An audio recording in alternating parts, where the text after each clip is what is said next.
બેસો બેસો.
ઓમ.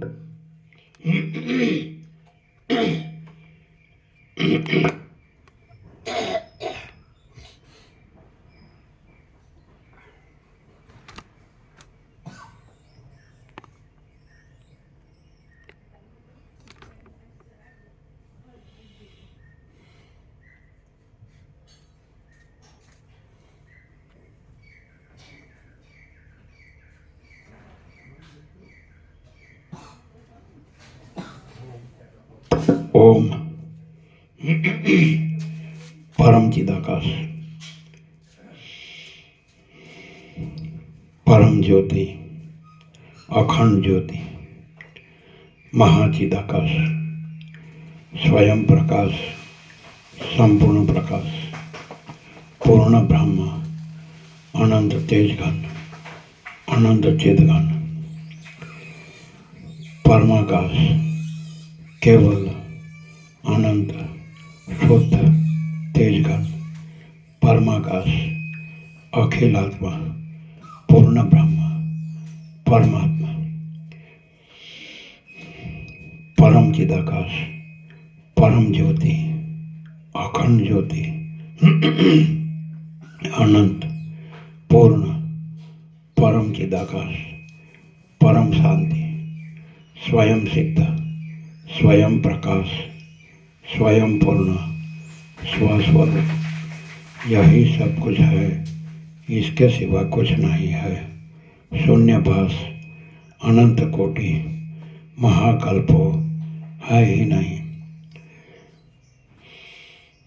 महाचिदाकाश, स्वयं प्रकाश, संपूर्ण प्रकाश, महाचिदाकाश ज्योति, अनंत, अखंड, अभेद, महाचिदाकाश ज्योति, महातत्व, महासामान्य, महाचिदाकाश, स्वसंवेद्य, सहज निर्विकल्प, महाचिदाकाश, परम कैवल्य, परम शांति, परम चिदाकाश, अनंत, पूर्ण, निरपेक्ष, सत, अनंत, संपूर्ण, अपरिघ, निर्भ्रांत, निरपेक्ष, वसिष्ठराम, निर्वाणोत्तरार्थ, राउंड 41मो राउंड।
આદ્ય પરબ્રહ્મ સદગુરુ દેવ કી જય. ઓમ શ્રી પરમાત્મને નમઃ. સદગ્રંથોમાં શિરોમણી શ્રી યોગવાસિષ્ઠ મહારામાયણ, નિર્વાણ પ્રકરણ, ઉત્તરાર્ધ, સર્ગ 32મો, પેજ નંબર 1233. આ 32મા સર્ગમાં સત્સંગતિ અને સત્શાસ્ત્રનો વિચાર એ બંનેનો નિરંતર અભ્યાસ રાખનાર મુમુક્ષુ પુરુષનો મોક્ષ અવશ્ય ભાવી હોવાથી તેની સ્વાધીનતા વિશેનું પ્રતિપાદન કરવામાં આવશે. 1233, પેજ નંબર 1233, સર્ગ 32મો. આ 32મા સર્ગમાં સત્સંગતિ અને સત્શાસ્ત્રનો વિચાર એ બંનેનો નિરંતર અભ્યાસ રાખનાર મુમુક્ષુ પુરુષનો મોક્ષ અવશ્ય ભાવી હોવાથી તેની સ્વાધીનતા વિશેનું પ્રતિપાદન કરવામાં આવશે. સત્ય વસ્તુ જ્ઞાનોપદેશ. વશિષ્ઠ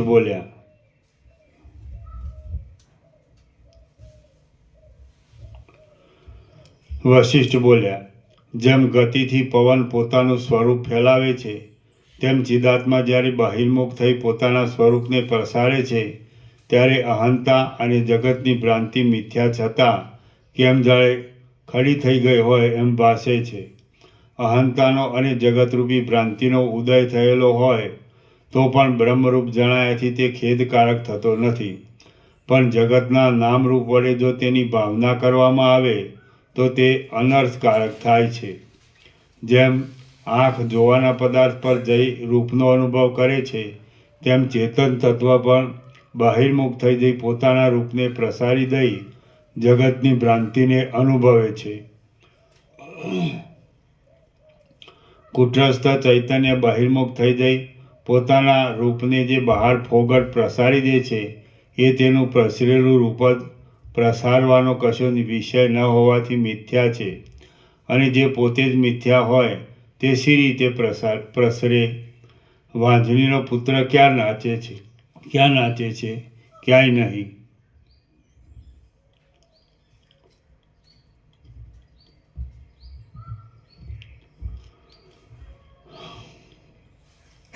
વાંજણીનો પુત્ર ક્યાં નાચે છે? ક્યાંય નહીં. આ ચિદાત્માનું બહિર્મુખપણે ફેલાવું બાહ્ય વસ્તુના અનુભવ વડે સિદ્ધ થાય છે. અનુભવ થવાને લીધે તે બાહ્ય પદાર્થના અનુભવ કરનાર તરીકે દેખાય છે. એ અનુભવ વિદ્યા વડે નાશ પામે છે. બાહ્ય વસ્તુઓ ભ્રાંતિકલ્પિત હોવાથી મિથ્યા છે અને ચિદાત્મા તેનો પોતે અનુભવ કરતો નથી. છતાં બાળકે પોતાના મનથી કલ્પી લીધેલા યક્ષની પેઠે તે મિથ્યા રૂપે તેનો અનુભવ કરે છે. અહંકાર પણ કેવળ દુઃખકારક છે અને તે હું અમુક રૂપ છું એમ કલ્પી લેવાથી ખડો થઈ જાય છે, પરંતુ હું એવું કાંઈ પણ નથી એમ સંકલ્પ રહિત સ્થિતિ ગ્રહણ કરવામાં આવે તો અહંકારનો ઉદય થતો નથી. માટે વિચાર કરતા જણાય છે કે બંધ અને મોક્ષ એ બંને પોતાને સ્વાધીન છે.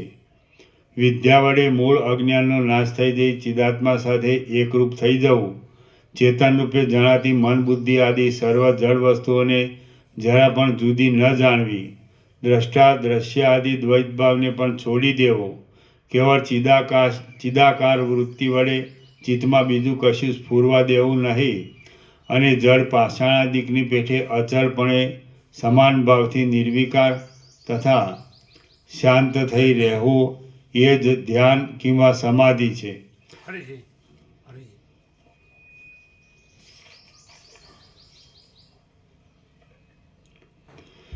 વિદ્યા વડે મૂળ અજ્ઞાનનો નાશ થઈ જઈ ચિદાત્મા સાથે એકરૂપ થઈ જવું, ચેતન રૂપે જણાતી મન બુદ્ધિ આદિ સર્વ જળ વસ્તુઓને જરા પણ જુદી ન જાણવી, દ્રષ્ટાદ્રશ્ય આદિ દ્વૈત ભાવને પણ છોડી દેવો, કેવળ ચિદાકાર વૃત્તિ વડે ચિત્તમાં બીજું કશું સ્ફુરવા દેવું નહીં, અને જળ પાષાણાદિકની પેઠે અચળપણે સમાન ભાવથી નિર્વિકાર તથા શાંત થઈ રહેવું એ જ ધ્યાન કિંવા સમાધિ છે. તેમજ મોક્ષનો આધાર પણ એવી સ્થિતિ ઉપર રહેલો છે. હે પાંડિત્યનું અભિમાન ધરાવનારા વાદીઓ, તમે દ્વૈત અને અદ્વૈતનો વાદ વિવાદ કરી મૂર્ખાઓની જેમ ઝઘડામાં પડી વાણીનો વિલાસ કરી નકામું ગળું દુખવશો નહીં. ઘાટી વાસનાવાળો મૂઢ પુરુષ બહિર્મુખપણાને લીધે સંકલ્પ વડે રચાયેલા રૂપાદિ બાહ્ય વિષયો અને મન બુદ્ધિ આદિ આંતર વિષયો મિથ્યા હોવા છતાં પણ તેમને સ્વપ્નની પેઠે જુએ છે અને તે તેનાથી થતું દુઃખ પણ દ્રઢ રીતે સ્વપ્નની પેઠે ભોગવે છે. હવે થોડી દેખાવા માત્ર વાસનાવાળો વિવેકી પુરુષ અંતર્મુખ હોય છે, તેથી તેને જ્ઞાનને લીધે બહારના રૂપાદિક વિષયો તેમજ અંદરના ચિત્ત બુદ્ધિ આદિ આંતર વિષયો સૂતેલા પુરુષની પેઠે નહીં જેવા લાગે છે. વળી પ્રારબ્ધ યોગ વડે પ્રાપ્ત થયેલું દુઃખ પણ તેવા પુરુષને ઉપરથી ભોગવ્યા જેવું જણાતું હોય, તથાપિ નિજાનંદમાં ઢંકાઈ જવાને લીધે તે નહીં ભોગવ્યા જેવું જ છે. જેમ સંસારના બીજા પદાર્થો સંબંધી વાસનાઓનો વધારો થવાથી સંસારનો અનુભવ થાય છે, તેમ દેશ કાળ અને ક્રિયાના યોગથી વાસનાઓ જો સમૂળગી નાશ પામે તો મુક્તપણાનો પણ અનુભવ થાય છે. જેમ આકાશમાં રહેલા વાદળા, ઝાકળ, ધુમાડાના ગોટાઓ વગેરે ક્રમે કરી ધીરે ધીરે ક્ષીણ થઈ જઈ આકાશભાવને પ્રાપ્ત થઈ જાય છે, તેમ વાસના પણ ધીરે ધીરે ઓછી થઈ જઈ મોક્ષનો અનુભવ કરાવે છે. જેમ વિદ્વાનોના સમાગમથી વિદ્યાભ્યાસની વૃદ્ધિ થતાં મૂઢપણું બહુ ઓછું થઈ જઈ પાંડિત્યને પ્રકટ કરે છે, તેમ બ્રહ્મની અંદર અહંકારની ક્રમે કરી વૃદ્ધિ થતાં પ્રતિદિન વાસના ક્ષીણ થઈ જઈ છેવટે મોક્ષ દશાને પ્રાપ્ત કરે છે. મેં બતાવેલી યુક્તિ વડે એક પરબ્રહ્મથી હું એવી જુદી કાંઈ વસ્તુ જ નથી અને શરીર હોય અથવા પડી જાય ત્યારે પણ અહંકારવાળો જીવ બ્રહ્મથી જુદી સત્તાવાળો નથી, એમ જેની અંદર દ્રઢ નિશ્ચય થઈ જાય અને સમાધિપૂર્વક પૂર્ણ શાંતિ રહે તેને દ્રઢ બોધ થયો કહેવાય છે. આ પરમ ચૈતન્ય તત્વમાં વાયુમાં જેમ પ્રવાહ અને ગતિ કલ્પવામાં આવે છે, તેમ જગત જીવ આદિ સર્વભાવ કલ્પવામાં આવે છે અને હું કોણ છું તથા આ જગત શી રીતે થયું છે વગેરે વિચાર કરવાથી એ તત્કાળ સમી જાય છે. હું એવી કાંઈ વસ્તુ જ નથી એમ દ્રઢ નિશ્ચય થવો એ જ મોક્ષ છે. તો પછી એ નિશ્ચય કરવામાં શા માટે મૂર્ખ બનવું? તે અહંકારનો અભાવ, સત્સંગતિ અને વિચાર એ બંને વડે તત્કાળ અનુભવમાં આવે છે. જેમ પ્રકાશ વડે અંધકાર જતો રહે છે અને દિવસ વડે રાત્રિ જતી રહે છે, તેમ તત્વવેત્તા પુરુષના સમાગમથી અહંકારરૂપી બંધન ક્ષીણ થઈ જાય છે. હું કોણ છું? આ દ્રશ્ય જગત શી રીતે થયું? જીવ શી વસ્તુ છે અને જેના વડે પ્રાણ આદિનું ધારણ થાય છે તે જીવન શું છે? એ બધું તત્વવેત્તા મહાત્મા પુરુષોનો સમાગમ કરી જ્યાં સુધી જીવભાવ રહે ત્યાં સુધી વિચારવાનું છે. તત્વવેત્તા પુરુષરૂપી સૂર્યનું સેવન કરવાથી જીવભાવ ન રહે.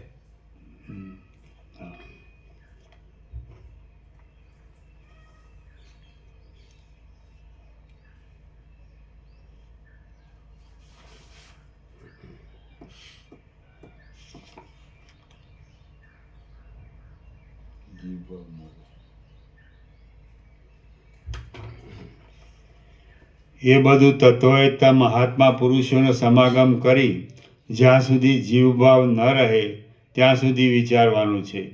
તત્વવેત્તા પુરુષરૂપી સૂર્યનું સેવન કરવાથી જ્ઞાનનો ઉદય થતાં આ જગત ચૈતન્ય રૂપે જ ભાસે છે. અહંકાર પણ ચિદાત્માથી જુદો ભાસતો નથી. વસ્તુરૂપને ઢાંકી દેનારું અજ્ઞાન નાશ પામી જાય છે અને એક ક્ષણમાં જ વાસ્તવ તત્વનું જ્ઞાન થાય છે. માટે એ તત્વવેત્તારૂપી સૂર્ય નિરંતર સેવવા યોગ્ય છે. હે રામચંદ્રજી, જે વાતમાં વેદાંત શાસ્ત્ર, ન્યાયશાસ્ત્ર વગેરેમાં જે પુરુષો વધારે બોધવાળા હોય તેની તમે જુદી જુદી સેવા કરતા રહો.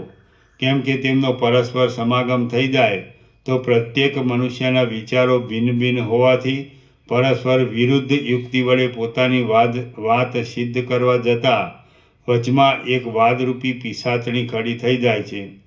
આમ વાદરૂપી પિશાચનો ઉદય થાય છે એટલે શ્રોતા ભલે વિવેકી હોય તો પણ યુક્તિ વડે સિદ્ધ થતું અને તાર્કિકોથી પ્રતિપાદન કરાતું પ્રત્યેક તત્વ જીવ ચૈતન્ય મુખ્ય છે અને મારે પોતાને માટે એ વાતનો સ્વીકાર જ વધારે શ્રેષ્ઠ છે એવી ભ્રાંતિ પેદા થાય છે અને તેમાંથી અનર્થમાં ઉતરવું પડે છે.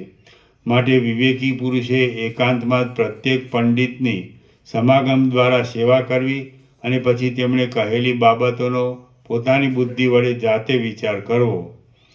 પોતાની બુદ્ધિની વૃદ્ધિને માટે અથવા શુદ્ધિને માટે તે પંડિતે કહેલા વિષયની શ્રુતિ, યુક્તિ, પોતાનો અનુભવ અને તે સંબંધમાં બીજા વિદ્વાનોના સંવાદ ઇત્યાદિ દ્વારા રત્નની પેઠે પરીક્ષા કરવી. પછી જે સર્વ સંકલ્પ માત્રથી રહિત હોય અને સત્ય હોય તે પરમ તત્વનું નિર્વિકલ્પ સમાધિ દ્વારા તન્મયપણું સંપાદન કરવું. વિદ્વાન પુરુષોના સમાગમ વડે બુદ્ધિને પરમ તીક્ષ્ણ બનાવી દઈ એક અજ્ઞાનરૂપી લતાના કટકે કટકા કરીને તમે તેને નિર્મળ કરી નાખો. આ વાત સંભવિત છે અને થઈ શકે તેવી છે, માટે જ હું તમને કહું છું. આ વાત અમે પોતે જાતે અનુભવેલી છે. અમે કાંઈ બાળક પણ નથી અને મિથ્યાવાદી પણ નથી. આકાશની અંદર વાદળા, ઝાકળ વગેરે થવાથી તેનું કાંઈ અનિષ્ટ થતું નથી, તેમ કાંઈ ઇષ્ટ પણ થતું નથી. સમુદ્રની અંદર તરંગોની લહેર આવવાથી તેનું પણ કાંઈ ઇષ્ટાનિષ્ટ થતું નથી. તે જ પ્રમાણે નિસંકલ્પ યોગી પુરુષને પણ આ સર્વ જગતના વ્યવહારો વડે કાંઈ પણ અનિષ્ટનો ઉદય કે ઇષ્ટનો નાશ થતો નથી. વિચાર વડે બ્રહ્મનું નિર્વિકાર અને પૂર્ણ સ્વરૂપ જાણવામાં આવે તો આ સર્વ દ્રશ્યજાળ ઝાંઝવાના જળની જેમ સાવ મિથ્યા જ જણાય. બ્રહ્મ સત્તાથી જુદું બીજું અહંકારના આધારરૂપ કાંઈ આત્માનું સ્વરૂપ જ નથી. તેથી દ્રઢ નિશ્ચય કરી પરમાત્મામાં લીન થઈ રહેલા તત્વવેત્તા પુરુષની અંદર સંકલ્પ આદિ ભ્રાંતિનો પ્રચાર કેમ હોય, કયે ઠેકાણે તે રહે અને શા માટે તે પેદા થાય? શ્રી યોગ વાસિષ્ઠ મહારામાયણમાં નિર્વાણ પ્રકરણના ઉત્તરાર્ધનો સત્ય અવબોધનો ઉપદેશ નામનો સર્ગ 32મો સમાપ્ત. સર્ગ 33મો. આ 33મા સર્ગમાં ભ્રાંતિની જે કલ્પના થઈ છે તેને નિવૃત્ત કરનારી પ્રતિકલ્પના વિશે વર્ણન આવશે અને ચિદાત્માનું બહિર્મુખપણું સમેટી લઈ પરલોકની ચિકિત્સા વિશે બોધ આપવામાં આવશે. ભ્રાંતિના નાશનો ઉપાય. વશિષ્ઠ બોલ્યા, પોતાના પ્રયત્નથી અને સત્સંગતિ વડે વિકસિત થયેલી બુદ્ધિથી જો જ્ઞાન મેળવવામાં ન આવે તો પછી તેને માટે બીજો એકે ઉપાય નથી. જેમ વિષ વસ્તુ સ્વભાવે જ મરણકારક છે, તથાપિ રસાયણશાસ્ત્રમાં કહેલા ઉપાય વડે તે વિષ ભાવ મૂકી દઈ અમૃતમય થઈ જાય છે, તેમ તમે પોતે જે વાસના, અવિદ્યા, જગત આદિ સર્વ કલ્પી લીધેલ છે તેની સામે શાસ્ત્રમાં બતાવેલી પ્રતિકલ્પના પોતાની મેળે જ કરવામાં આવે તો એ સર્વ પોતે બંધન કરનારો પોતાનો સ્વભાવ ભૂલી જઈ મોક્ષમાં ઉપયોગી થાય છે. પ્રતિકલ્પના એટલે કલ્પનાને શાંત કરનારી ક્રિયા. વિચાર. પ્રતિકલ્પનાને શાંત કરનારી ક્રિયા, કલ્પનાને શાંત કરનારી ક્રિયા, વિચાર, વૈરાગ્ય, ભોગ ત્યાગ, વિવેક, દોષ દ્રષ્ટિ ઇત્યાદિનું નામ પ્રતિકલ્પના છે. જ્યાં સુધી સર્વ કલ્પના માત્રની નિવૃત્તિ થઈ જાય ત્યાં સુધી જગત, અવિદ્યા, વાસના ઇત્યાદિના સંબંધમાં શાસ્ત્રમાં બતાવેલી પ્રતિકલ્પના કરે જવી. કેમ કે કલ્પના માત્ર નિવૃત્તિ થઈ જતાં અવશેષ રહેલા આત્મામાં જ નિમગ્ન રહેવું તે જીવનમુક્તપણાનું લક્ષણ છે. એ કલ્પનાની સંપૂર્ણ નિવૃત્તિ વૈરાગ્યપૂર્વક ભોગોનો પ્રથમ ત્યાગ કરવાથી સિદ્ધ થાય છે. તે વિના બીજી કોઈ પણ રીતે તે સિદ્ધ થતી નથી. જે પુરુષ બહાર વાણી વડે અને અંદર મન વડે નામરૂપની ભાવના જ નહીં કરતા વાણીનો અને મનનો નિરોધ કરવામાં તૈયાર થઈ રહે તેની અંદર ધીમે ધીમે કલ્પનાનો નાશ વધે જાય છે. એક અહંકારને છોડી દઈએ તો અવિદ્યાનું બીજું કશું રૂપ જોવામાં આવતું નથી. જો અહંકાર જો નાશ પામે તો પછી બીજી કશી ભાવના જ નહીં ઉઠતા આત્માથી બીજો મોક્ષ પણ કાંઈ જુદો રહેતો નથી. તત્વ સાક્ષાત્કાર થયા પછી પણ જો તમે જગત અને જીવ ઇત્યાદિ ભાવમાં રુચિ રાખી સ્થૂળ દેહ કાયમ રહેતા સુધી થોડો પણ અહંકારનો આધાર રાખશો તો પોતાનો પરિપૂર્ણ આત્મ સ્વરૂપ ભૂલી જવાને લીધે તમે અનેક દુઃખ પરંપરામાં અથડાઈ મળશો. તમે જો અહંકારનો ત્યાગ કરશો તો સર્વ દુઃખની નિવૃત્તિને પ્રાપ્ત થશો તેમજ પોતાના સ્વરૂપમાં સ્થિતિ થવારૂપી સિદ્ધિને પણ પ્રાપ્ત થશો. જે પુરુષની દ્રષ્ટિ પાષાણની પેઠે અચળ હોય છે તેની વૃત્તિ બહિર્મુખ થતી નથી. તેની દ્રષ્ટિમાં કોઈ પણ પદાર્થ સત્ય જોવામાં આવતો નથી. તેથી એ દ્રશ્ય વિદ્યમાન છતાં અવિદ્યમાન જેવું થઈ રહ્યું હોય છે. તેવા મહાત્મા પુરુષને નમસ્કાર હો. જેનું ચિત્ત પરબ્રહ્મની અંદર લઈને પ્રાપ્ત થઈ ગયેલું હોય એવા મહાત્મા પુરુષની સ્થિતિ બહાર પાષાણ આદિની પેઠે અચળ હોય છે અને અંદર ચૈતન્ય રૂપની પરમ તત્વની ભાવના વડે આ સર્વ દ્રશ્યજાળ શૂન્ય જણાયથી સમી જાય છે. આ બહારનો દ્રશ્ય પ્રપંચ ભલે હો અથવા ન હો એ વિશેનો વિચાર અહીં કરવાનો નથી, પરંતુ ચિત્ત દ્વારા જો તે તરફ દ્રષ્ટિ જશે તો તે દુઃખની વૃદ્ધિ કરનાર થઈ પડશે અને જો તે તરફ દ્રષ્ટિ જ નહીં જાય તો તે સુખકારક થશે. એ દ્રશ્ય સંકલ્પનો ક્ષય થતાં ન દેખાવાની વાતનો આધાર ચિત્તની ક્રિયાનો નિરોધ કરી તેને કેવળ બ્રહ્માકાર કરી દેવા ઉપર રહ્યો છે. પ્રત્યેક પ્રાણીને અંગે આ લોક સંબંધી અને પરલોક સંબંધી એવા બે મહાઘોર વ્યાધિ વળગેલા છે. તે બે વ્યાધિ વડે આધ્યાત્મિક, આધિભૌતિક અને આધિદૈવિક વગેરે અનેક જાતના તાપ વડે પીડાઈ જઈ દેહધારી જીવોને મહાઘોર દુઃખો સહન કરવા પડે છે. અજ્ઞાની પુરુષ આલોકમાં પ્રસિદ્ધ રીતે દેખાતા ભૂખ, તરસ વગેરે રોગો દૂર કરવા ખાનપાન આદિ ભોગરૂપી અધમ ઔષધો વડે જીવતા સુધી પોતાનાથી બનતો પ્રયત્ન કરે જાય છે. બાકી બીજા પારલૌકિક વ્યાધિની ચિકિત્સા ભોગોરૂપી ઔષધ વડે થઈ શકતી નથી. ઉત્તમ પુરુષો તો શાંતિ, સત્સંગતિ અને બોધરૂપી અમૃત વડે પરલોક સંબંધી મહાવ્યાધિની ચિકિત્સા કરવાને પણ યત્ન કરતા રહે છે. જે પુરુષો પરલોકની ચિકિત્સા કરવા માટે ભોગોરૂપી અપથ્યનો ત્યાગ કરે છે અને સત્સંગ આદિ ઔષધિઓનું કાળજીથી સેવન કરે છે તેઓ શાંતિરૂપી ઔષધના પ્રબળ પ્રભાવથી પોતાની મોક્ષ માર્ગ સંબંધી મોટી ઈચ્છા પૂર્ણ કરવામાં વિજય નીવડે છે. જે પુરુષ અહીં જ નરકરૂપી વ્યાધિની ચિકિત્સા કરતો નથી તે મહારોગમાં સપડાયેલો પુરુષ સત્સંગતિ, સદશાસ્ત્ર આદિ ઔષધ વિનાના નરક, સ્થાવર ભાવ આદિ સ્થાનમાં જઈ શો ઉપાય કરશે? અરે અવિવેકી પુરુષો, તમારું જીવન કેવળ આ લોક સંબંધી વ્યાધિની ચિકિત્સા કરવામાં જ ક્ષયને પ્રાપ્ત ન થઈ જાઓ, પરંતુ તમારે આત્મજ્ઞાનરૂપી ઔષધ દ્વારા પરલોક સંબંધી વ્યાધિની પણ ચિકિત્સા કરવાની છે. આ આયુષ્ય વાયુ વડે ચંચળ થઈ રહેલા પાંદડાના કટકાઓ પર રહેલ જળબિંદુની પેઠે ક્ષણજીવી છે. માટે જેમ બને તેમ અતિ ત્વરાથી યત્ન વડે પરલોક સંબંધી મહાવ્યાધિની ચિકિત્સા કરી લેવી. યત્ન વડે જલ્દી પરલોક સંબંધી મહાવ્યાધિની ચિકિત્સા કરતાં આ લોક સંબંધી વ્યાધિ પોતાની મેળે તરત જ શમી જાય છે. મનુષ્યનું સ્વરૂપ વિચારવા જઈએ તો તે ચિદાત્મા રૂપ જ છે અને એ ચિદાત્માનું બહિર્મુખ થઈ પ્રસરી જવું એ જ જગત છે. તેને લીધે ચિદાત્માની સત્તા વડે એક સૂક્ષ્મ પરમાણુની અંદર પણ સેંકડો પર્વતોના વિસ્તારવાળું આખું જગત રહ્યું છે. ચૈતન્યરૂપ આત્માનું બહિર્મુખ થઈ જઈ જે ફેલાઈ જવું તે જ રૂપાદિક બાહ્ય વિષય રૂપે અને કામ સંકલ્પ આદિ માનસિક અંદરના વિષય રૂપે થઈ રહેલ છે અને તે નિર્મળ ચિદાકાશની અંદર ભ્રાંતિ વડે જ આત્માના એક વિવર્ત રૂપે અનુભવમાં આવે છે. માટે આ જગતની ભ્રાંતિ સત્ય નથી. એવી રીતે જગત મિથ્યા હોવાથી તેના અનેકવાર પ્રલયો જોવામાં આવે છે તો પણ જગતરૂપી દ્રશ્યનો કશો પણ નાશ થતો નથી.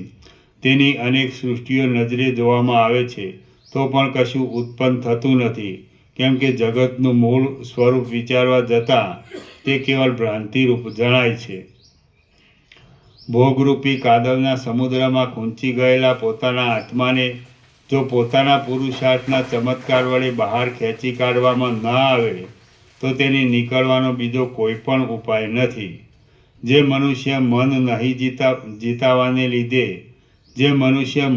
નહીં જીતાવાને લીધે મૂઢપણાથી કેવળ ભોગોરૂપી કાદવમાં ખૂંચેલો રહે છે, તે પુરુષની જેમ સમુદ્રની નદી નાળાના પાણી જઈ મળે છે તેમ અનેક આપત્તિઓ આવી પડે છે.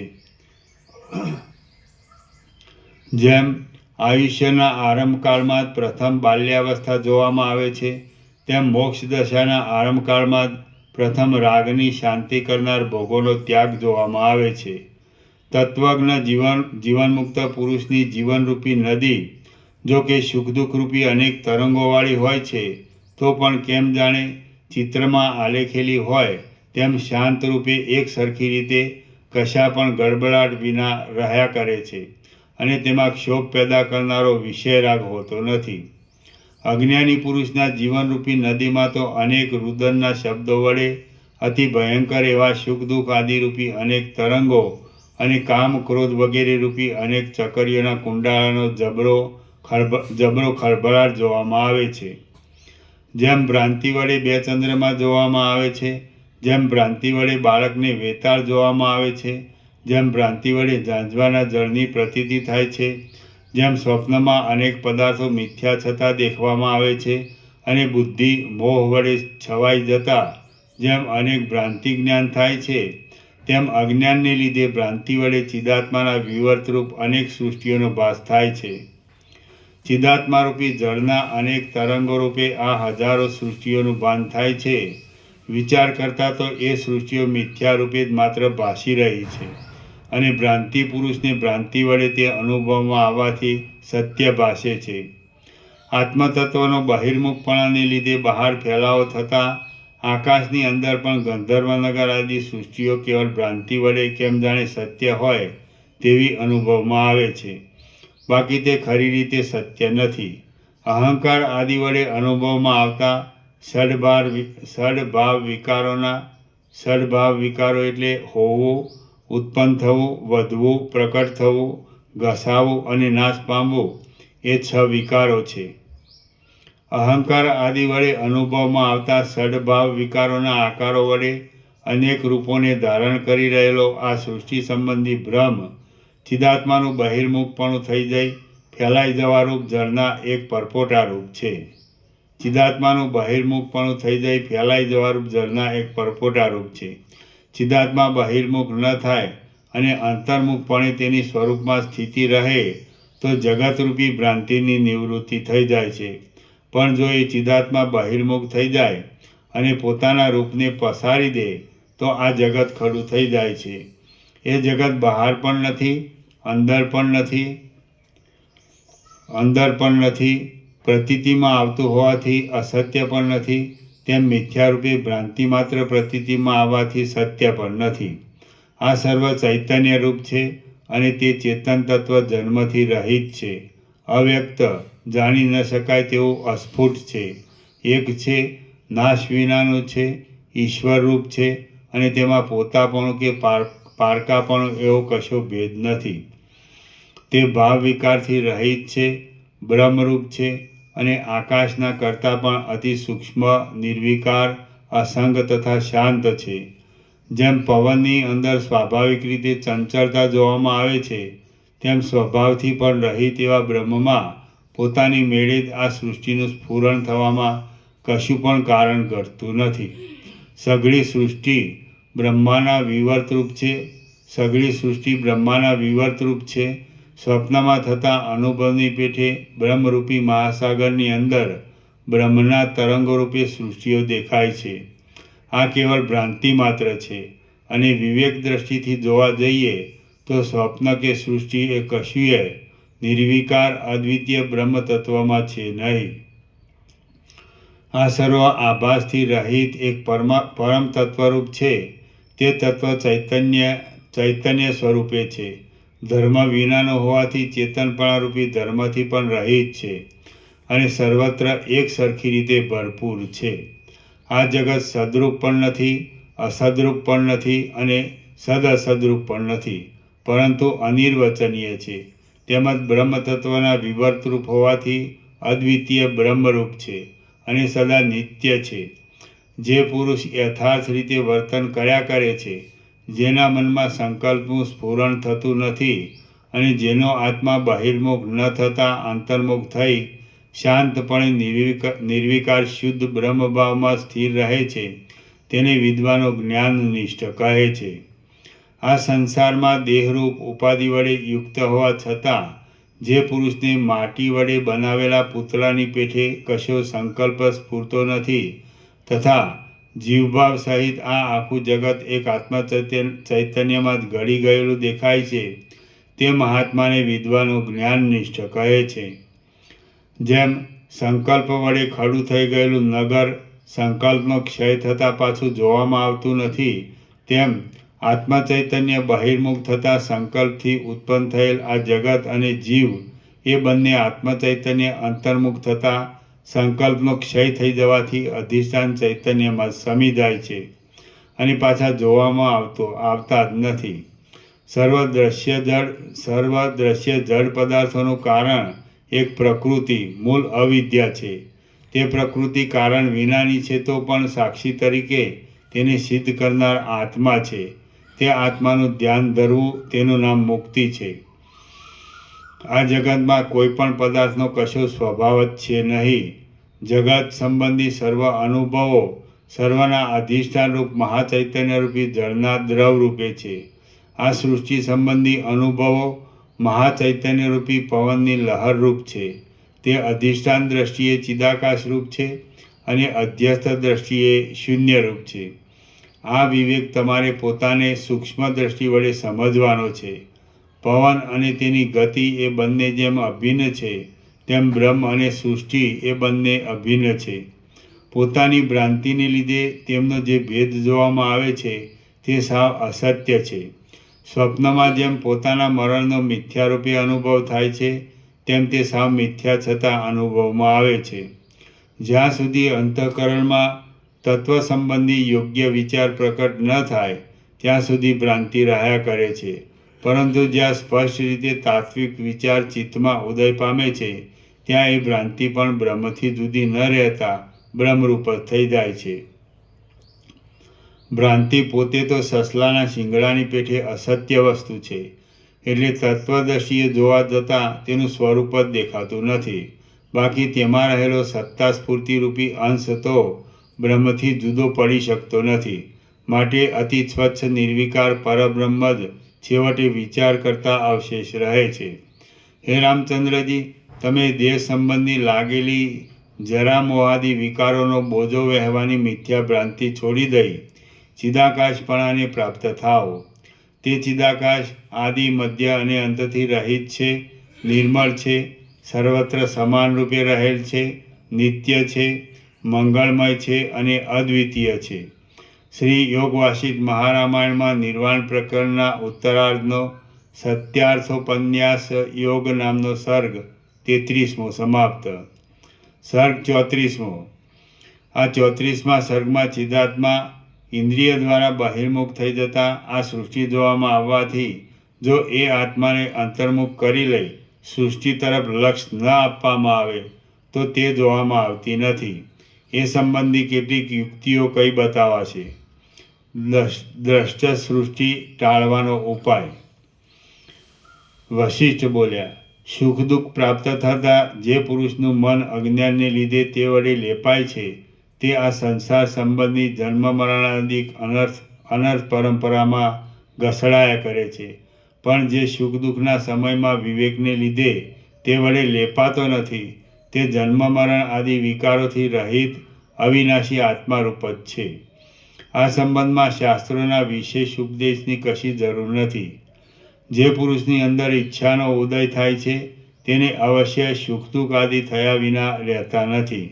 માટે જો સુખ દુઃખની બરાબર ચિકિત્સા કરવા ધારતા હો તો પ્રથમ ઈચ્છાનો ત્યાગ કરો. અવિનાશી પરમપદમાં અમુક હું છું અને અમુક જગત છે એવી ભ્રાંતિ નિર્મૂળ હોવાથી સાવ છે જ નહીં. આ સર્વ શાંત, અવિનાશી અને દ્રશ્યના અવલંબનથી રહિત એવું બ્રહ્મરૂપ છે. જો સર્વ શાંત ચિદાકાશરૂપ છે તો પછી તેની અંદર વળી હું અને જગત ઇત્યાદિ શબ્દની ભ્રાંતિનો વિલાસ કોણે કલ્પી કાઢેલો છે? અહીં હું પણ નથી, જગત પણ નથી અને બ્રહ્મ આદિ શબ્દો પણ નથી.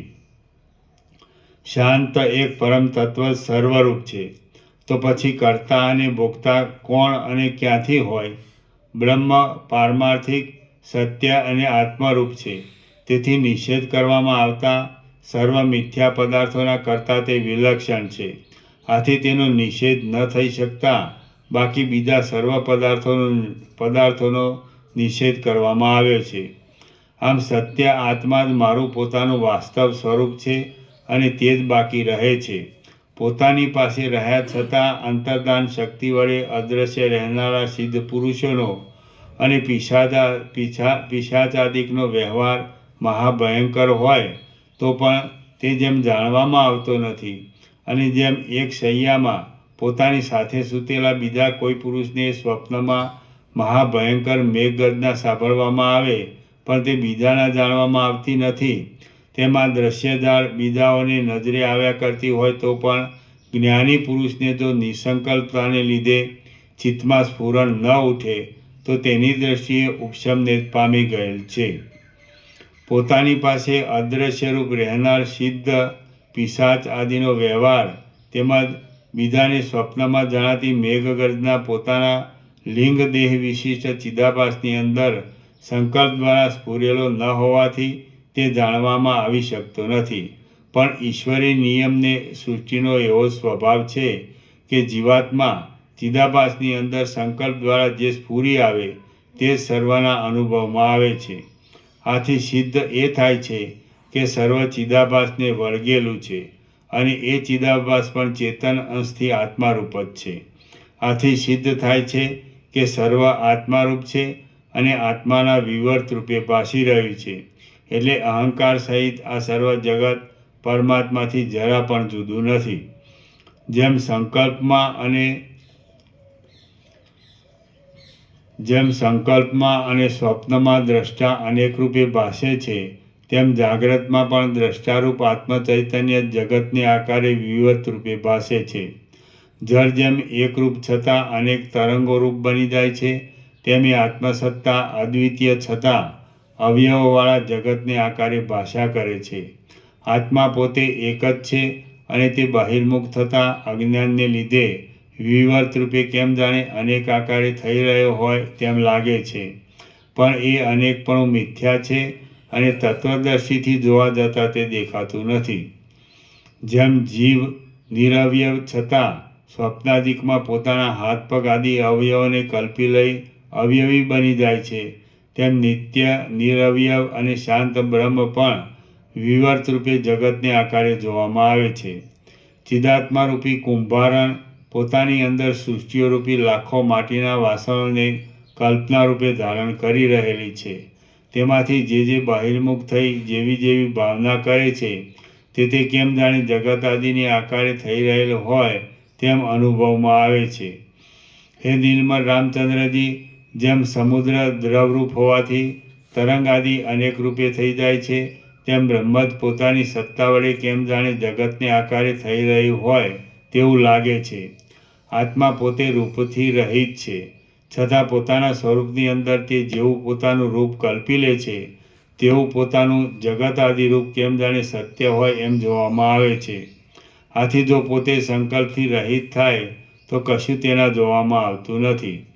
બ્રહ્મ અને માયાનો સંબંધ થતાં સર્વશક્તિમાન ઈશ્વરરૂપ હોવાથી જળ ચેતનના વિભાગો પણ ઉપદેશને માટે તેના માયારૂપી દેહની અંદર કલ્પાયેલા કહેવાય છે, બાકી એ કહેવું પણ વસ્તુતઃ સત્ય નથી. જગત સત્ય પણ નથી અને અસત્ય પણ નથી. આત્માની અંદર સંકલ્પરૂપી સ્ફુરણ ઉઠતા આ જગત ભાસે છે અને સંકલ્પનો ક્ષય થતાં તેનો આભાસ જતો રહે છે. આમાં આપણે શો આગ્રહ બાંધવાનો છે? અચળ સ્ફટિકમણીની અંદર હજારો પદાર્થોના પ્રતિબિંબો પડતા રહે છે અને પાછો સામો પદાર્થ ખસી તે જતા રહે છે. એમાં કોઈ જાતની વિશેષ મહેનત કરવી પડતી નથી. એવી જ રીતે સંકલ્પનો ક્ષય કરી આત્મનિષ્ઠ થઈ રહેવું તે અને સંકલ્પને સ્ફુર્યા કરવા દેવો એ બંને વાત પોતાના સ્વાધીનની છે. એમાં કોઈ જાતની વિશેષ મહેનત કરવી પડે તેવું નથી. તત્વદર્શીએ જોવા જતાં જેની સત્તા દેખાતી નથી, તેમ જેનો આધાર કે કારણ પણ જણાતા નથી, એવો અહંકારરૂપી યક્ષ ક્યાંથી ખડો થઈ જાય છે તે હું જાણી શકતો નથી. અહો, જે અહંકારરૂપી યક્ષની સત્તા જ અસ્તિત્વ જ નથી, એ અહંકારરૂપી યક્ષે તમને સર્વને પરાધીન કરી મૂક્યા છે. એ વાત ખરેખર આશ્ચર્યકારક છે. જેમ તિમિર રોગવાળાને નેત્રદોષને લીધે ભ્રાંતિથી આકાશની અંદર મોંવાળા મચ્છર આદિના આકાર જેવું દેખાય છે, તેમ ભ્રાંતિને લીધે બ્રહ્મની અંદર પોતાનું સ્વરૂપ જ કાકતાલીયની પેઠે અહંકાર રૂપે ભાસે છે. તમે અને જગત એ બંને બ્રહ્મરૂપ જ છો. તો પછી નાશ અને ઉત્પત્તિ ક્યાંથી હોય? તેથી તેના હર્ષ શોક માટે કારણ કે સ્થાન ક્યાં છે? સાક્ષી ચૈતન્ય પોતે માયા સાથે જોડાય છે ત્યારે તેના સર્વેશ્વરપણાને લીધે આ જગત તેની અંદર સંકલ્પ દ્વારા સ્ફુરિત થઈ ખડું થઈ ગયેલું દેખવામાં આવે છે. પરંતુ જો તે સંબંધી કશું સ્ફુરણ જ ન થાય તો તે જોવામાં આવતું જ નથી. માટે તમને એ જગત સંબંધી કશું સ્ફુરણ જ ન થાવું. ઉપર કહ્યા પ્રમાણે જગત ચૈતન્યરૂપ છે. આથી ચિદાકાશ સ્વપ્નમાં સંકલ્પ વડે ખડા થઈ ગયેલા કોઈ નગર રૂપે કાગનું બેસવું અને તાડનું પડવું એ ન્યાયથી અકસ્માત જગત રૂપે ભાસે છે. પણ તેથી એ જગત બ્રહ્મથી કેમ જુદું હોય? જેમ જળની અંદર તરંગાદિક રહેલા છે, જેમ વૃક્ષના લાકડામાં પૂતળી રહેલી છે અને જેમ પૃથ્વીમાં ઘટાદિક રહેલા છે, તેમ બ્રહ્મની અંદર સૃષ્ટિ રહેલી છે. નિરાકાર અને નિરવયવ સ્વચ્છ પરબ્રહ્મમાં જે કાંઈ સંકલ્પ દ્વારા અનુભવમાં આવે છે તે ચેતન તત્વના અચિંત્ય પ્રભાવથી ઉત્પન્ન થઈ જાય છે. બાકી અહંકાર પણ શું છે અને જગત પણ શું છે? જેમ પવનની અંદર પવનની સત્તાને લીધે જ અનેક જાતની ગતિઓ જોવામાં આવે છે, તેમ અવિદ્યા રહિત બ્રહ્મમાં બ્રહ્મ સત્તાને લીધે જ જગત આદિ અને અહંકાર આદિ ભાવ વિવર્ત રૂપે દેખાય છે. જેમ વાદળાની અંદર વૃક્ષ, હાથી, ઘોડા અને મૃગ ઇત્યાદિકના આકારો જોવામાં આવે છે, તેમ નિરવયવ અને નિરાકાર પરબ્રહ્મમાં અહંકાર અને સૃષ્ટિ ઇત્યાદિ જોવામાં આવે છે. વૃક્ષની અંદર જેમ શાખા હોય તેમ પરમ મંગળમય પરબ્રહ્મની અંદર આ સર્વ સૃષ્ટિ અવયવોની પેઠે ભાસી રહી છે. જેમ વટ આદિ કાર્ય બીજ આદિ કારણની સત્તાવાળું છે, તેમ જગત પરબ્રહ્મની સત્તા વડે સત્તાવાળું છે. એ પ્રમાણે તમારે તેની ઉપમા સમજી લેવી. આત્મસત્તાથી જુદો જગતનો સંભવ જ નથી. તેથી તમે અંદર શાંત રહી વગર શ્રમે નિરૂપાધિક દશામાં રહી ભ્રાંતિને મૂકી દઈ આકાશની પેટે વિક્ષેપ રહિત થઈ રહો. તમે પણ નથી, અમે પણ નથી, જગત પણ નથી અને આકાશાદિક પણ નથી. આ સર્વ શાંત પરબ્રહ્મ જ પૂર્ણ રીતે ભરપૂર થઈ રહ્યું છે. ચેતન વગર બીજું કોઈ પણ તત્વ સિદ્ધ થઈ શકતું નથી. સર્વ પદાર્થો ભેદથી રહિત એક બ્રહ્મરૂપ જ સિદ્ધ થાય છે. માટે હું અમુક રૂપ છું એથી વિશેષ ભ્રાંતિનો ત્યાગ કરો અને હું સત્ય તથા સર્વ ભેદોથી રહિત એ ચેતન તત્વ રૂપે છું એવી દ્રઢ ભાવના રાખો. આથી તમને મોક્ષની પ્રાપ્તિ થશે. દ્રષ્ટાને દેહાદિક રૂપે જાણવો એ જ બંધનરૂપ છે એમ તમે સમજો, અને આત્માને દેહાદિક રૂપે ન જાણતા શુદ્ધ ચૈતન્યરૂપ જાણવો એ મોક્ષરૂપ છે એમ સમજો. વળી તમે યોગ્ય સ્થિરતા ધારણ કરી શિષ્ટાચાર પ્રમાણે ભૂમિકાના અભ્યાસને નહીં ઓળંગતા શાંતપણાથી વિક્ષેપ રહિત થઈ જઈ આત્માને દેહાદિક રૂપ ન જાણતા શુદ્ધ ચૈતન્ય સ્વરૂપ જાણનારા થાઓ. દ્રષ્ટા કદી પણ દ્રશ્ય ભાવને